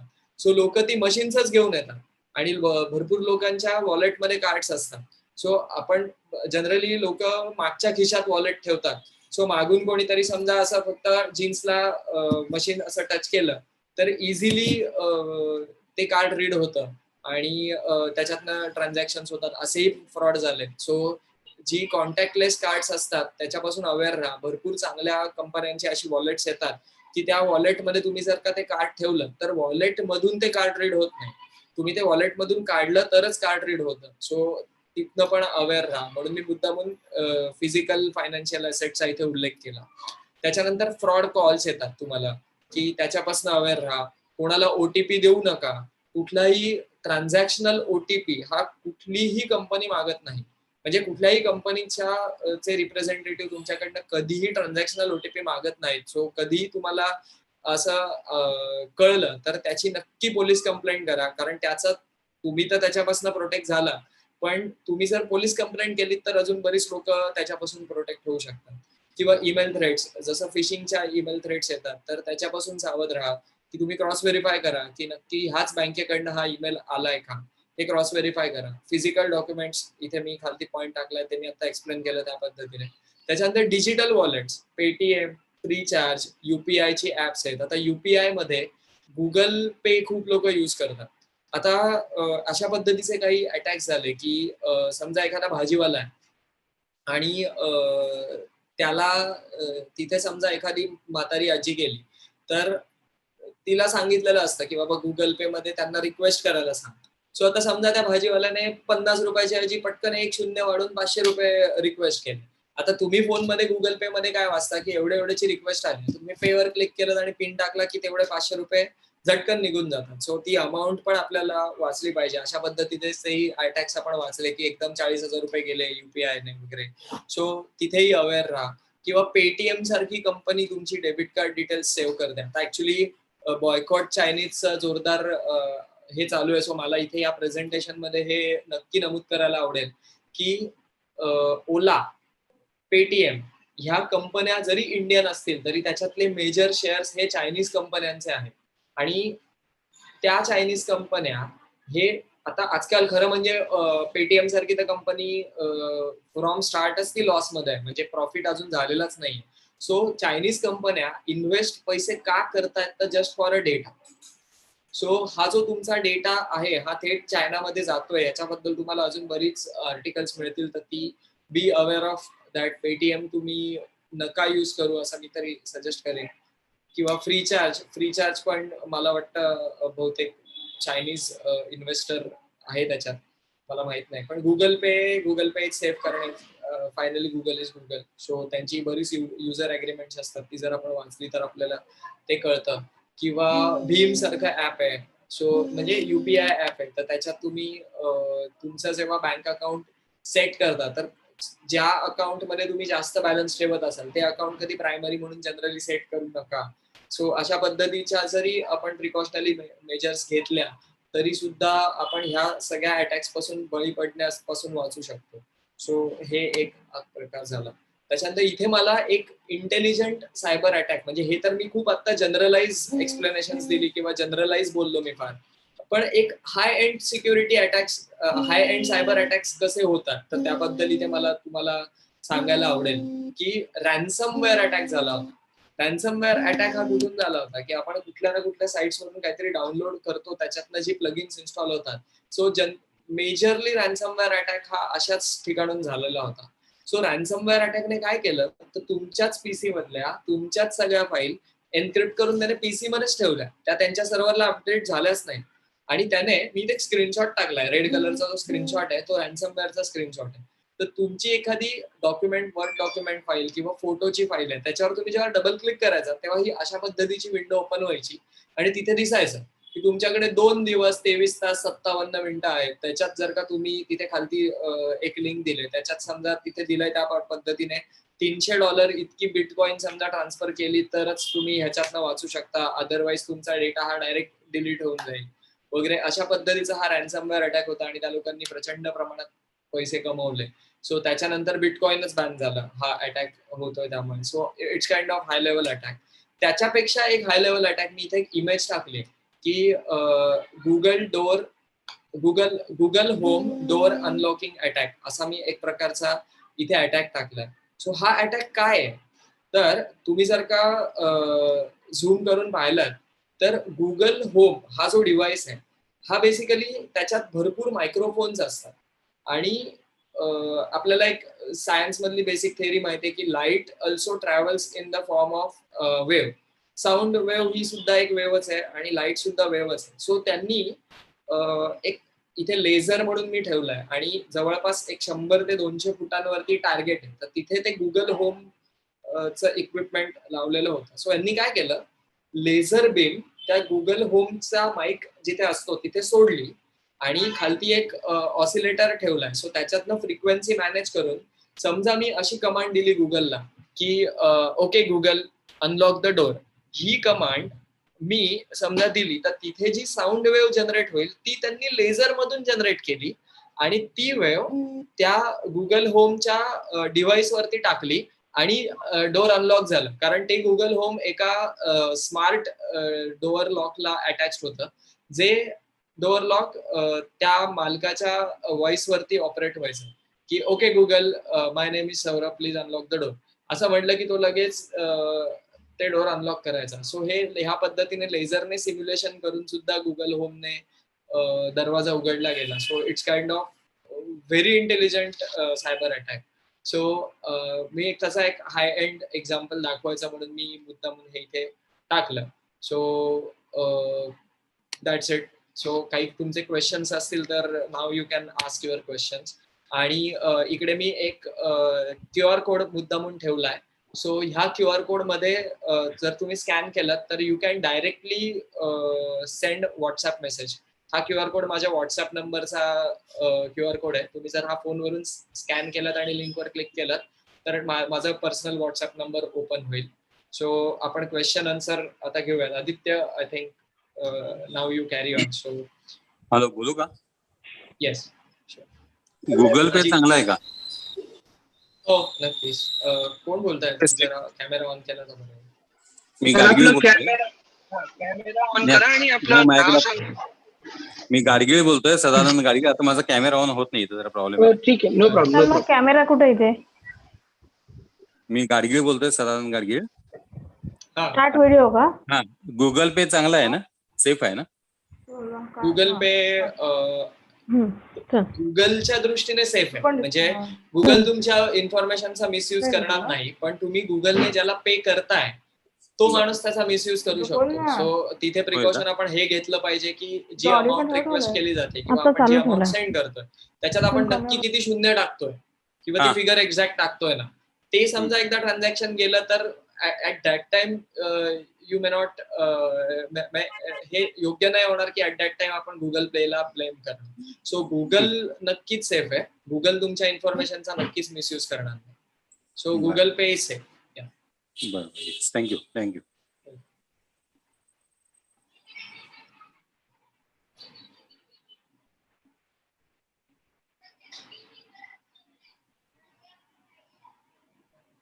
Aditya, I think you can. Yes hello. Yes madam. Incognition window म्हणजे काय? इनकॉग्निटो विंडो तुम्ही जस्ट गुगलला सर्च केलं तर एक इनकॉग्निटो विंडो म्हणजे एक अशी विंडो असते ज्या विंडोमध्ये तुम्ही समजा काही गोष्टी ऍक्सेस केल्या तर, म्हणजे आता फॉर एक्झाम्पल तुम्हाला माहिती असेल की आपण जनरली गुगलवरती काय, म्हणजे समजा तुम्ही जीमेलला लॉग इन केलं असेल तुमच्या ब्राउझर मधून, तर तुम्ही तो ब्राउझर बंद केलात, कम्प्युटर बंद केलात आणि समजा तुम्ही परत कम्प्युटर लावलात आणि समजा gmail.com टाकलं तर तुम्हाला परत युजर नेम पासवर्ड टाकायची गरज नाही पडत. तुम्ही डायरेक्ट लॉग इन होता. हे का होतं, तर गुगल तुमच्या ब्राउझरमध्ये एक कुकीज किंवा सेशन ज्याला लोकल स्टोरेज म्हणतात, सो अशा पद्धतीचा लोकल स्टोरेज मध्ये डेटा सेव्ह करतो आणि तो डेटा तुमचा पर्सनल कम्प्युटर आहे असं गृहीत धरून तो डेटा तिथे सेव्ह केला जातो आणि without asking you for the user name and password automatic log in केला जातो. सो समजा तुम्ही कोणाचा तुमच्या ओळखीच्यांचा कम्प्युटरवरनं तुम्ही मेल ऍक्सेस करताय किंवा इंटरनेट बँकिंगला लॉग इन करताय काही कारणासाठी, तर तेव्हा इनकॉग्निटो विंडो जर तुम्ही ओपन केली तर इनकॉग्निटो विंडो जेव्हा तुम्ही क्लोज करता तेव्हा अशा पद्धतीचा हा जो लोकल स्टोरेज मध्ये सेव्ह केलेला डेटा असतो किंवा कुकीज असतात ह्या इमिजिएटली इनकॉग्निटो विंडो बरोबर क्लोज होऊन जातात. तिथे तुम्ही समजा लॉग आउट करायचं विसरला किंवा काही काही वेबसाईट्सला लॉग आउट केल्यानंतर पण तो डेटा तुमचा स्टोअर ठेवतात तिथे काही वेळेला. सो तो इनकॉग्निटो विंडो क्लोज केल्यानंतर तो तिथल्या तिथे त्या सेशनचा डेटा डिस्ट्रॉय केला जातो. पण मग तेच करायचं कसं? ही विंडो कुठे मॅडम दिसते? ऍक्च्युली तुम्ही समजा गुगल क्रोम ब्राउझर ओपन केला तर वरती बघा मेनू असतो न्यू, एडिट वगैरे. तो त्याच्यात न्यू मध्ये गेलात की तिथे येतं बघा ओपन इन न्यू टॅब, तर त्याच्या खालती येतं open in incognito window. Okay. हे तुम्ही क्लिक केलं की ते ओपन होतं. आणि तेच फोन मध्ये सुद्धा आहे. ते तुम्ही इझिली गुगलला सर्च करून how to use incognito window, तर तिथे तुम्ही केलात तर 1-2-3 स्टेप्स तिथे येतील. त्या फॉलो केलात की तुम्ही इनकॉग्निटो विंडो ओपन करू शकता. आणि दुसरा माझा क्वेश्चन आहे, ॲक्रोबॅट रीडर किंवा असं काही ऍप डाउनलोड आपण जेव्हा करतो तेव्हा ऍप नाही सॉरी म्हणजे हे डाउनलोड करतो तेव्हा ऍड प्लगइन होतच. मग ते ऍड प्लगइन शिवाय आपल्याला ॲक्रोबॅट रीडर डाउनलोडच करता येत नाही. हा, actually this is good question. तुम्ही प्रत्येक जे प्लगइन डाउनलोड होतं हे धोकादायक असतंच असं नाही. आता तुम्ही समजा अवास्ट नावाचा समजा अँटीव्हायरस यूज करत असाल तर अवास्ट बरोबर आस्क नावाच्या इंजिनचा टूलबार डाउनलोड होतो, जो माझ्या माहितीप्रमाणे इट इज वल्नरेबल. सो पण तुम्ही जर ॲक्रोबॅट रीडर डाउनलोड करत असाल तर त्याच्याबरोबर जे प्लगइन इन्स्टॉल होतं ते ॲक्रोबॅटचं स्वतःचा प्लगइन असतं. Okay, so which is safe. So ह्याचा अर्थ प्रत्येक प्लगइन अनसेफ आहे अशातला भाग नाहीये. तुम्ही फक्त अवेअर असलं पाहिजे की कुठल्या पद्धतीचं प्लगइन माझ्या कम्प्युटरमध्ये इन्स्टॉल होत आहे आणि त्याच्याबद्दल गुगल सर्च केलं पाहिजे की हे प्लगइन सेफ आहे का नाही. आणि देन यू मे डिसाइड की ते मला इन्स्टॉल करायचं आहे का नाही करायचं. आता इन केस ऑफ ॲक्रोबॅट रीडर तुम्ही समजा प्लगइन ब्राउझरमध्ये इन्स्टॉलच केलं नाही तर वेबसाईटमध्ये म्हणजे बऱ्याचदा वेबमध्ये पण डायरेक्ट PDF ओपन होतात की for example net banking use करताना आपल्याला एखादं ऍप्लिकेशन करायचं असतं.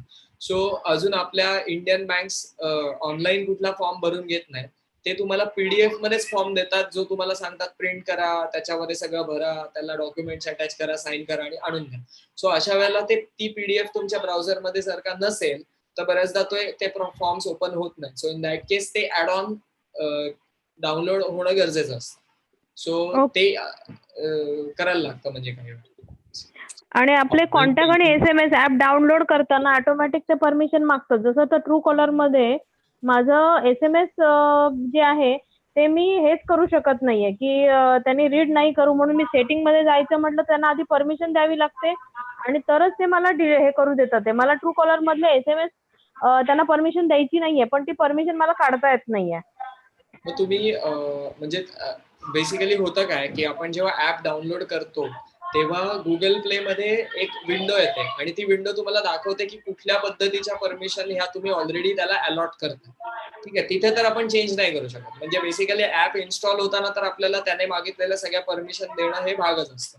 आता ऍप डाउनलोड झाल्यानंतर before you open this app for the first time त्याच्या आधीच तुम्ही सेटिंग्स मध्ये जा, त्या ऍप्स मध्ये जा, परमिशन मध्ये जा आणि ती परमिशन डिनाय करा. आता त्याची दुसरी साइड अशी आहे की ऍप ओपन केल्यानंतर काही ऍप्स असे असतात की चेक करतात की तुम्ही त्याला रिक्वायर्ड असलेला परमिशन देताय का आणि जोपर्यंत तुम्ही त्या रिक्वायर्ड परमिशन दिलेल्या नाहीये तोपर्यंत ते ऍप चालूच होत नाही.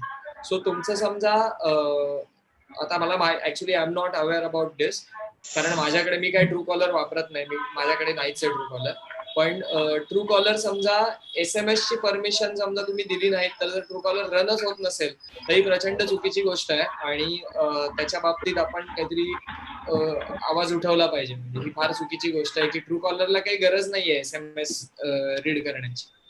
म्हणजे ते लोक असं क्लेम करतात, म्हणजे माझ्या वाचनात असं आलंय की ते लोक असं क्लेम करतात की SMS मधनं पण आम्हाला त्या समोरच्या माणसाबद्दलचा ट्रस्ट फॅक्टर समजतो म्हणून आम्ही SMS ची परमिशन मागतोय. पण सारासार झूट आहे माझ्या मते तरी. अशा पद्धतीच्या ऍप्सवर इतकाही भरोसा ठेवणं हे धोकादायक आहे प्रचंड. सो अशा पद्धतीचा ऍप समजा तुम्हाला इट्स सॉर्ट ऑफ ब्लॅकमेल की तुम्ही ही परमिशन द्या अदरवाईज ऍप चालणार नाही, तर तुम्ही ते ऍप नका वापरू. हाच मी ऍडवाइस करेन. बर, मग तसं असेल तर मी आता ट्रू कॉलर जे आहे जर ते हे केलं अनइन्स्टॉल केलं तर तो परत अनइन्स्टॉल करून जर मी परत इन्स्टॉल केलं तर त्याच्यातला आधीचा जो SMS आहे तो इश्यू ठीक आहे, आताचे गेलेत SMS पण नंतरचे SMS आहेत ते परत कॅप्चर करेल का, की मला ते सेटिंग चेंज करता येईल का, ते सांगू शकाल का तुम्ही? बेसिकली SMS हे तुमच्या फोनमध्येच सेव्ह होतात, ते काय ट्रू कॉलर मध्ये सेव्ह नसतात, पहिली गोष्ट. त्याच्यामुळे आता फक्त होतंय असं की ट्रू कॉलरच्या थ्रूच ते SMS रीड होत आहे. म्हणजे आपल्या फोनमध्ये मेसेजिंग नावाचं जे ऍप असतं ते ऍप म्हणजे जे बाय डिफॉल्ट इन्स्टॉल असतं, अँड्रॉइडचंच ते ऍप आहे. सो ते ऍप तुमच्या फोनमध्ये स्टोर्ड असलेले सगळे SMS तुम्हाला दाखवत आहे, किंवा using that app you can compose new SMS. Okay, so हीच सेम फंक्शनॅलिटी ट्रू कॉलर स्वतः करतं, स्वतःच्या ऍपच्या थ्रू. म्हणजे स्वतः ट्रू कॉलरच एक मेसेजिंग ऍप बनवून जातं. सो ते तुम्ही त्यांना होऊन देऊ नका बाय डिनाईंग द परमिशन. मग ऍट दॅट टाइम म्हणजे ह्याचा अर्थ असा नाहीये की तुम्ही ट्रू कॉलर अनइन्स्टॉल केलं तर तुमचे SMS पण डिलीट होतील. तुम्ही ट्रू कॉलर बिंदास अनइन्स्टॉल करा, तिथे तुमचं जे मेसेजिंगचं जे ऍप असतं अँड्रॉइड मधलं बाय डिफॉल्ट, ते तुम्हाला ते परत रिॲक्टिव्हेट होईल आणि त्याच्या थ्रू तुम्ही SMS सगळे रीड करू शकता. मला एक क्वेश्चन आहे सौरभ. येस, समृद्ध खरे बोलतोय मी. हा समृद्ध. एक अँड्रॉइड ऍप्लिकेशन आहे, मेसेजिंग ऍप्लिकेशन, त्याचं नाव आहे काईट, KYTE. त्या ऍप्लिकेशनची खासियत अशी आहे की तुम्हाला किती बँक्स मध्ये किती अकाउंट्स आहेत आणि त्या प्रत्येकाचा बॅलन्स किती आहे तो एक क्लासिफिकेशन करून दाखवतो. तर अशा ह्याच्यामध्ये जो फायनान्शियल डेटा असतो तो चोरीला जाण्याची शक्यता आहे का? फक्त तो SMS मध्ये जे आलेले आहेत, म्हणजे जसं बँकेचं नाव येतं आपल्याला आणि आपला अकाउंट नंबर येतो आणि त्याचा बॅलन्स येतो, तर फक्त तो त्याचं क्लासिफिकेशन करतोय का तो फायनान्शियल डेटा सुद्धा एक चोरी केल्यासारखं होतंय? सी, त्या ऍपला तुझ्या फायनान्शियल डेटाचा ऍक्सेस आहे. ओके, इथपर्यंतच. आता मला हे ऍप माहित नाही, त्याच्यामुळे मी याच्यावर अशी डायरेक्टली कमेंट करणं चुकीचं होईल. पण as per whatever you are saying, त्याच्याप्रमाणे त्या ऍपला तुझ्या फायनान्शियल डेटाचा ऍक्सेस आहे. ओके, आता आपल्याला गुगलवर सर्च करून हे बघायला पाहिजे की ते ऍप ह्या फायनान्शियल इन्फॉर्मेशनचा काही यूज म्हणजे मिसयूज तर करत नाहीये ना, किंवा काय. पण दिस इज माय फ्रेंडली सजेशन की ते ऍप न वापरलेलं योग्य आहे. कारण माझ्या माहितीत, माझ्या वाचनात असं आलंय की आदित्य बिर्ला सारखी जी कंपनी आहे, which is most trusted companies in India, त्यांनी एक माय युनिव्हर्स नावाची एक वेबसाईट काढली होती.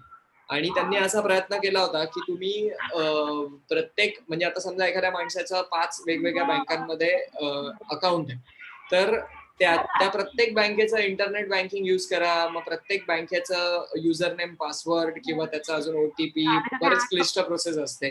ती किती लक्षात ठेवणार? कारण इंटरनेट बँकिंग म्हणजे काही जीमेल नाहीये की तुम्ही तुमचा एक ईमेल ID टाकून लॉग इन करू शकता.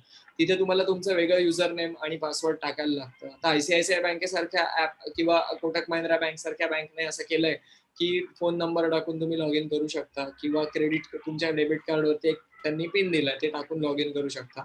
पण आदित्य बिर्ला ग्रुपने माय युनिव्हर्स या ऍप अंडर असा एक प्रयत्न केला होता काही वर्षांपूर्वी की तुमची जेवढी पण अकाउंट्स असतील ती त्या माय युनिव्हर्सला लिंक करा, आणि फक्त तुम्ही माय युनिव्हर्सला लॉग इन केलं की त्याच्यातनंच तुम्ही कुठल्याही बँके थ्रू तुम्ही NEFT वगैरे करू शकता. म्हणजे आता UPI ऍप आपलं जे करताय ना, की आता UPI app is a Indian government authorized app, त्याच्यामुळे त्याच्या थ्रू काही प्रश्न नाहीये.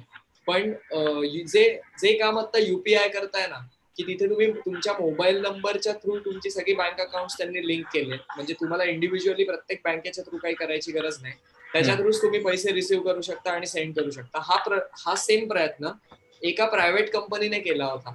आता ते लोक तुमच्या फायनान्शियल स्टेटस काही कोणाला शेअर करत नव्हते, त्याचा काही गैरफायदा ते घेत नव्हते. पण आजकाल एक असं आहे ना की एक कंपनी काढायची, ती लॉस मध्ये रन करायची, त्याच्यात प्रचंड युजर बेस मिळवायचा आणि त्या कंपनीचं व्हॅल्युएशन वाढवायचं आणि ती कंपनी मोठी करून कोणाला तरी विकून टाकायची. म्हणजे थोडक्यात काय झालं, समजा आता माय युनिव्हर्स मध्ये एवढ्या लोकांची फायनान्शियल डिटेल्स आहेत, तर आदित्य बिर्ला ग्रुपच्या त्या माय युनिव्हर्स या कंपनीचं तर भरपूर व्हॅल्युएशन वाढलं, कारण त्यांच्याकडे मोस्ट व्हॅल्युएबल डेटा. आता आदित्य बिर्ला ग्रुपने तर त्याचा मिसयूज नाही केला, किंवा आता तू पण समजा तुझं अकाउंट त्याच्यातनं विड्रॉ केलंस समजा, पण जोपर्यंत तू कनेक्टेड होतास तोपर्यंत तर तुझी फायनान्शियल जे काय तुझा फायनान्शियल डेटा होता तो तर त्यांनी सगळा रेकॉर्ड करून ठेवला त्यांच्याकडे. आणि ते लॉग इन प्रत्येक अशा पद्धतीची वेबसाईट किंवा अशा पद्धतीचा पोर्टल ऍक्सेस करताना आपल्याला विचारलं जातं की तुम्हाला ह्या टर्म्स कंडिशन तुम्ही ऍग्री आहात का, तरच तुम्ही पुढे जाऊ शकता. तर ऑलरेडी त्या टर्म्स कंडिशन आपण वाचलेल्या नसतात, त्याच्यात तुम्हीच परमिशन दिलेली असते की आमचा जो काही डेटा असेल तो तुम्ही स्टोअर करा म्हणून. सो आतापर्यंत ह्या कंपनीने त्याचा मिसयूज नाही केला, पण ती समजा कंपनी टेक ओव्हर झाली, की फॉर एक्झाम्पल पेटीएमच्या बाबतीत हीच केस झालेली आहे असं माझ्या वाचनात आलं, की पेटीएमचा 60% शेअर हा एका चायनीज कंपनीने विकत घेतला. सो आता पेटीएमचा ऍक्सेस नाहीये, पण चायनीज कंपन्यांचं हेच त्यांची सायकोलॉजी आहे की समोरच्या कंपनीला बँकरप्ट करायचं. म्हणजे आता पेटीएम, आता युपीआय आल्यापासून पेटीएम प्रॅक्टिकली भिकेला लागली. आधीच ती कंपनी लॉस मध्ये चालत होती, आता तर आणखीनच भिकेला लागले. पेटीएम वॉलेट तर काय कोण काय फार वापरत नाही, कारण त्या वॉलेट मधनं पैसे विड्रॉ करायला त्यांचे 5-10 रुपये चार्ज लागतात, आणि ते वॉलेटमध्ये कशाला ठेवा, त्यापेक्षा युपीआयच्या थ्रू डायरेक्ट तुझ्या bank account to bank account ते पैसे जातात, आणि which is free service. So आता त्या पेटीएमच्या थ्रू आपण जी काय कर्म केली ही उद्या पेटीएम जेव्हा भिकेला लागेल त्यावेळेला 60% शेअर कोणाचा आहे, चायनीज कंपनीचा. दिस इज अन एक्झाम्पल. याचा अर्थ पेटीएम भिकेला लागेल असं काय, I am very sorry about that, असं काय माझी इच्छा नाहीये, पण आज त्या चायनीज कंपनीचा त्याच्यावरती मेजर होल्ड. सो ती चायनीज कंपनी उद्या त्या डेटाचा काय यूज करेल कोणी सांगावं, बरोबर ना. समजा पेटीएम बँकरप्ट झाली, सो हे काईट हे ऍप्लिकेशन काय आहे हे आपल्याला माहित नाही, पण आय विल सजेस्ट की लांब राहा, कारण शेवटी प्रत्येक बँक त्यांचं ऍप्लिकेशन देत असते, आणि त्या ऍप्लिकेशन मध्ये जो डेटा असतो त्याची ती जबाबदारी प्रत्येक बँक घेत असते. सो तुम्ही प्रत्येक जेवढ्या बँकांमध्ये तुमचे अकाउंट्स आहेत, either use it through UPI, म्हणजे युपीआय मध्ये सुद्धा भीम किंवा गुगल पे सारखा ऍप वापरा, कारण आजकाल आता जिओ पण स्वतःचा युपीआय त्यांनी काढलंय काल परवा. कितपत सेफ आहे कोणाला माहिती, बरोबर आहे. सो अशा म्हणजे सगळ्यांची पण युपीआय वापरू नका. पेटीएम पण स्वतःचा युपीआय त्यांनी आणलंय, ते पण वापरू नका. मी तर सजेस्ट करेन, जेवढं मी वाचलंय ते जर का खरं असेल तर त्याच्याप्रमाणे खूप मोठी सायबर थ्रेट आहे, तर पेटीएम पण नका वापरू असं मी तरी सजेस्ट करेन. सो काईट पण अनइन्स्टॉल करावा असं मी तरी सजेस्ट करेन. Okay, thank you very much Saurabh. आपण एक प्रश्न युट्यूब वर न घेणार. एक्सक्यूज मी, आपला वेळ संपत आलेला आहे, आणि त्यांनी शेअर स्क्रीन मध्ये तुमचा नंबर, त्याचा नंबर शेअर केलेला आहे, सो तुम्ही त्याला कॉन्टॅक्ट करून निश्चितच तुम्ही डायरेक्टली कॉन्टॅक्ट करू शकता. निहान पाठक एक प्रश्न विचारतात. निहान पाठक, प्लीज तुमचा प्रश्न विचारा. माझा प्रश्न हा होता, मी स्टार्टिंग मध्ये टाकलेला ओरिजिनल URL तुम्ही सांगितली आयडेंटिफाय करायला, आणि SBIचं नाही तर सांगितलं की आपल्याला मेल्स येतात, मग आपण जातो त्या URL वरती, तर ते ओरिजिनल आहे का नाही. आता माझ्याप्रमाणेच एक्सपिरियन्स मध्ये असं आहे का IDBI बँकची अमुक एक वेळेस मला हे झालेलं आहे, आणि मी त्यातून वाचलोय, पण ते कसं ओळखावं मग कुठली तरी कंपनीची ओरिजिनल URL आहे का नाही आहे असं. ओके, तुमच्या बाबतीत कुठल्या बँकच्या बाबतीत असं झालं होतं? IDBIचा मेल आलेला मला. Okay, so this is very nice question. Actually तुम्ही IDBI बँकची, एक तर तुम्ही IDBI बँक बद्दल गुगलला सर्च करा, पहिली गोष्ट. त्याच्यानंतर तुम्हाला IDBI ची ऑफिशियल वेबसाईट आहे. आता IDBI ची ऑफिशियल वेबसाईट आहे idbi.com, बरोबर. त्यांचं आणि idbi.co.in पण आहे, गेस. एक सेकंड, लगेच गुगल सर्च करूनच बघूया. सो येस, idbi.com वरनं तो रिडायरेक्ट होतोय idbi.co.in. सो idbi.co.in मध्ये तुम्ही जेव्हा इंटरनेट बँकिंग वरती आपण जेव्हा क्लिक करतोय, तेव्हा आपण ऍक्च्युली काय करतोय ना, इथे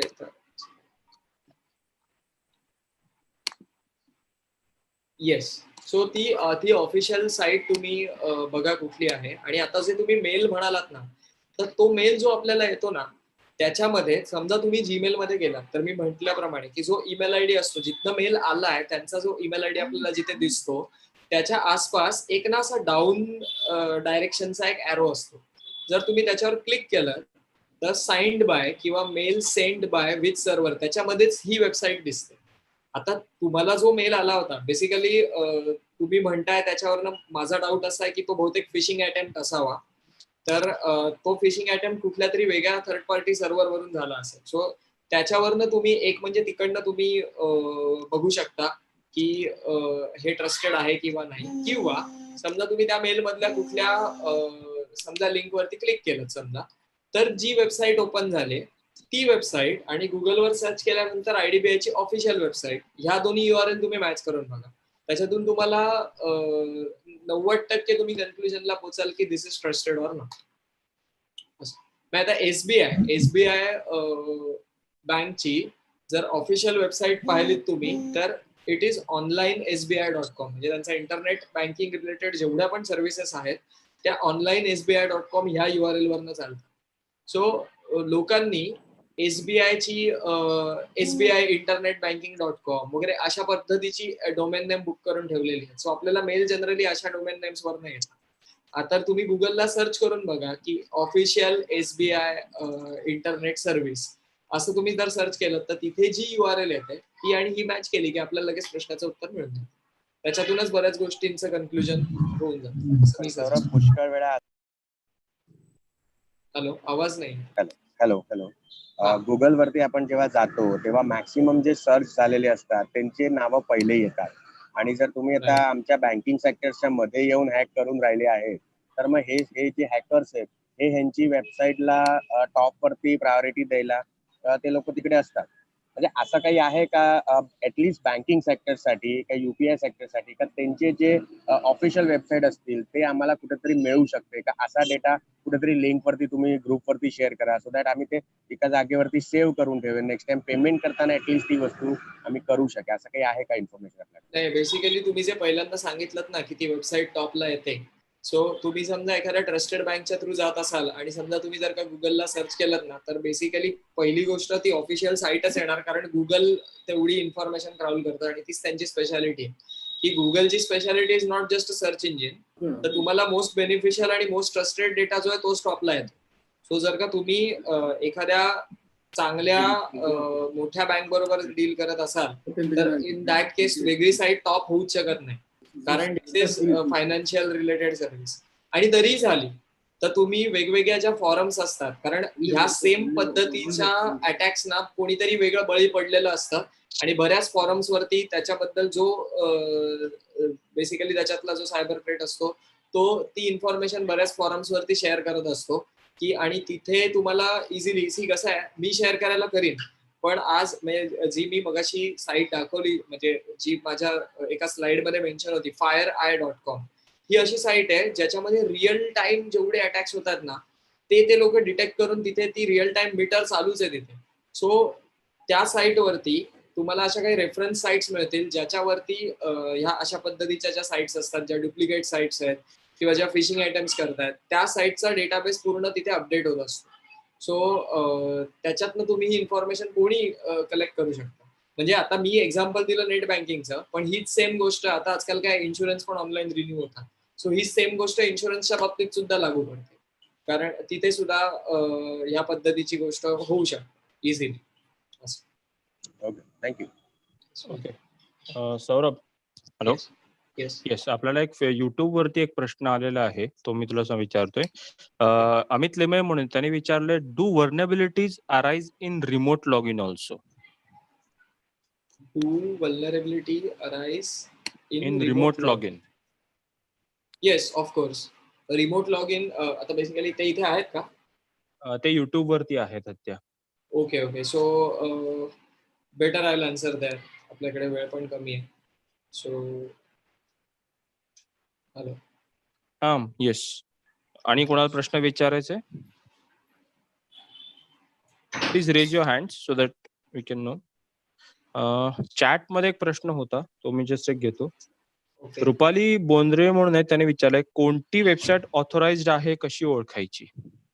मी आता निहान पाठकनं सांगितलं आपण गुगलला सर्च करून वेगवेगळ्या फॉरम्सचा आधार घेऊन हे इझिली सर्च करू शकतो.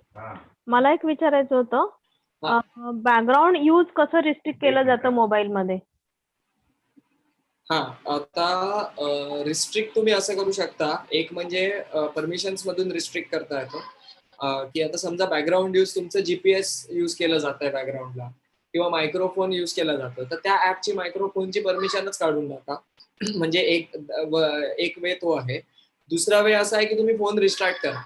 सो खूप कमी ऍप्स असे आहेत की ज्यांची जी इन्स्टॉल करताना आपण फोनच्या स्टार्टअप बरोबर ते ऍपची बॅकग्राऊंड सर्व्हिस रन करण्याची परमिशन दिलेली असते. पण आता मी मगाशी जी एक स्लाइड दाखवली त्याच्यात जो स्क्रीनशॉट मी एक टाकला होता तर ते जे नोटिफिकेशन येतं ना की this app is using your microphone in background, तुम्ही जर त्याच्यावर क्लिक केलं तरी सुद्धा तुम्हाला स्टॉप करण्याचं तिथे बटन असतं. So using that also you can stop it. Okay, thank you very much. Welcome. Aditya hello, please कोणतंही हॅलो कोणतंही ऍप घेताना कोणतंही ऍप घेताना हॅलो सर, एक सेकंद. आपलं नाव सांगा पहिलं, प्रश्न सांगायचे आहे मी विचारायचे. गाडगीळ बोलतोय, सदानंद गाडगीळ. नमस्कार, आणि बोला. कोणतंही ऍप घेताना कोणकोणत्या परमिशन्स द्याव्यात आणि कोणत्या देऊ नयेत? It's up to you sir. कारण आता म्हणजे एक्झाम्पल सांगायचं तर आता ओला ऍप आहे आणि तुम्ही समजा त्याला लोकेशनचीच परमिशन दिली नाही तर ओला तुम्हाला सर्व्हिसच नाही देऊ शकत. हा, पण ओला ऍप आहे ते जर का तुमच्या SMS ची परमिशन, आता SMS ची परमिशन पण ओला मागतं, ह्याचं कारण असं आहे, त्याचं एक सिम्पल रिझन असं असतं की आजकाल आता काय आहे ना की हे मोबाईल फोन्स आणि सगळी सॉफ्टवेअर लोकांना आळशी बनवायचं काम चालू आहे. म्हणजे लोकांना ओटीपी माहित नव्हता पूर्वी, आता ओटीपी येतो, मग तो ओटीपी मॅन्युअली टाकायला लागायचा. आता खूप लोकांना तोच टाकता येत नाही. म्हणून ओला सारखं ऍप काय करतं, तुमच्या SMS ची परमिशन मागतं, जेणेकरून तुमचा ते एफर्ट वाचवतं की जो ओटीपी आलाय तो SMS ऑटोमॅटिक रीड होऊन तो ओटीपी तो ऑटोमॅटिक घेतो, तुम्हाला फक्त नेक्स्ट वर क्लिक करायचं. ओके, सो तो त्याचा पर्पज असतो. पण त्याच्याबरोबर बाकीचे पण SMS रीड होतात. सो ओला सारख्या ऍपला समजा तुम्ही SMS ची परमिशन डिनाय केली तर काय होईल, तो जो ओटीपी ऑटो रीड करतोय तो फक्त होणार नाही, तुम्हाला ओटीपी मॅन्युअली टाकायला. सो इन दॅट केस पण तुम्ही लोकेशनच सर्व्हिस दिली नाही तर ते चालूच शकणार नाही. सो तुम्ही जर का ते ऍप तुम्हाला काय पद्धतीची सर्व्हिस देत आहे ह्याच्याबद्दल अवेअर असाल तर काही कॉमन गोष्टीच असतात, असं काय फार विशेष काही नसतं बेसिकली. आणि बेसिकली मोबाईल परमिशनच्या बाबतीत अवेअर तुम्हाला 4च गोष्टींच्या बाबतीत राहायला पाहिजे असं माझं पर्सनल ओपिनियन आहे. की एक म्हणजे तुमचा कॉन्टॅक्ट बुक, SMS, फोनचे लॉग्स आणि बॅकग्राऊंड सर्व्हिसेस. म्हणजे त्याच्यात पण कॅमेरा बॅकग्राऊंडला जनरली रन होत नाही. रन झाला तर तुमचा लोकेशन आणि मायक्रोफोन ह्या 2च गोष्टी रन होतात. कारण आता लोकेशन विचारतात. सो लोकेशन आणि मायक्रोफोन ह्या 2 गोष्टी मेजरली बॅकग्राऊंडला यूज होतात. Thank you very much. आदित्य.